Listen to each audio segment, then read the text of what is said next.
leaders toast launch of European Army. The Permanent Structured Cooperation, PESCO, a European army in all but name, has already been feted at several different launch events over recent months.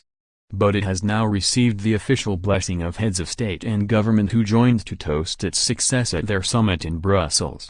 Critics have dismissed the initiative as a paper tiger, but European Council President Donald Tusk hailed it as a big moment in the history of the EU.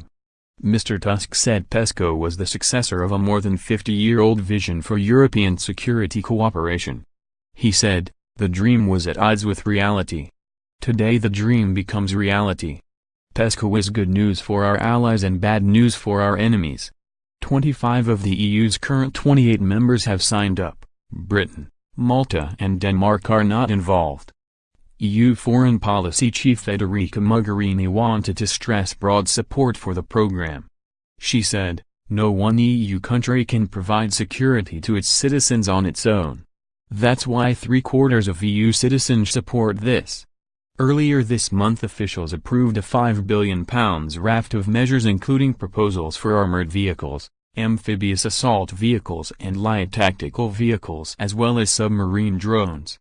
There are also plans for enhanced joint training programs, a European medical command and projects relating to logistics such as the streamlining of cross-border military transport procedures. Key EU member states including France and Germany have long campaigned for greater defense and security integration.